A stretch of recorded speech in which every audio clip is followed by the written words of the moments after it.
Welcome to our new set of vlog. So today's vlog, we will have a video tutorial on how to play table tennis. So keep calm and watch this. Like most other sports had humble beginnings as parlor game. Open to access with paddle, table, and ball. The game was invented in the late 1880s when the game makers tried to emulate the popularity of lawn tennis by developing indoor version. But because of this, early versions of the game were made by several manufacturers. Each manufacturer has used an exclusive patented or trademark name for their own version. This included indoor tennis, gosima, wiff-waff, or ping-pong. Around 1898, English sports companies John Jacques and Son manufactured table tennis sports and popularized the game. Ping-pong is a trademark for table tennis and associated equipment. The name ping-pong was invented by the English firm John Jacques and Son at the end of the 1880s and later trademarked in the United States by Parker Brothers, the board game company. The game quickly caught on, and as early as 1901, tournaments were held and conducted with over 300 participants. The Ping Pong Association was formed and was renamed the Table Tennis Association in 1922.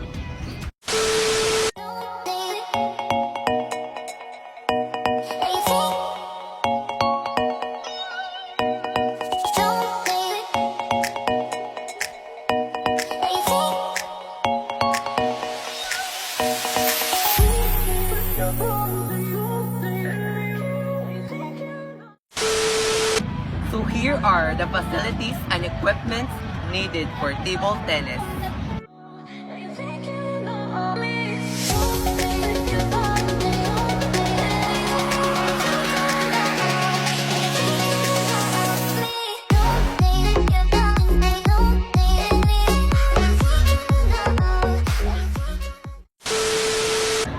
The net assembly shall consist of the net, its suspension and supporting posts, including the clamps attaching them to the net.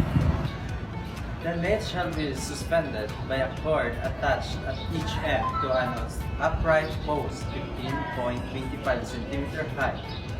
The outside limits of the post being 15.25 cm outside the sideline. This is the racket of table tennis. The racket may be of any size, shape or weight, but the blade shall be flat and rigid. At least 85% of the blade by thickness shall be of the natural wood and adhesive layer with it. Then the blade may be reinforced with fibrous material such as carbon fiber, glass fiber, or compressive paper, but shall not be thicker than 75% of the total thickness or 0.35 mm, whichever is the smaller. The ball shall be spherical with a diameter of 40 mm. The ball shall be weighed 2.7 grams. The ball shall be made of celluloids or similar plastic materials and shall be white, orange, or matte. A game will be successfully played if there are rules, regulations, and violations. So let's watch this. Rules and regulations. The game starts with the service. Matches are best of odd numbers of the games. A player will win the table tennis upon scoring the 11th point. In case that there had been a tie on the 10th point, a player who advances 2 points in the game against his or her opponent wins. Service shall start with the ball resting freely on the open palm of the server's stationary free hand. The service shall then project the ball nearly vertically upwards without imparting spin. In order to be an effective player of table tennis, you have to know and familiarize those fundamental skills needed for the game. So, let's watch this. First, forehand drive. Remember to put your elbow close to your body. Some amateurs push the elbow too far, this will reduce the consistency of the shots. Basics backhand top spin.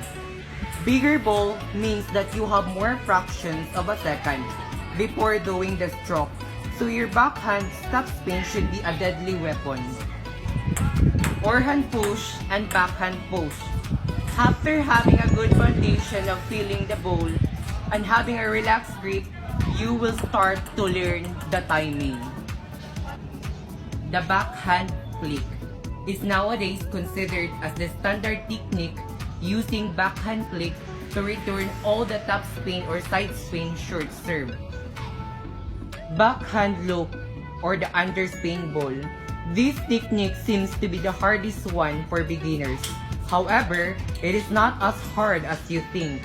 The key to do the backhand loop is using the elbow and the lower part of your body.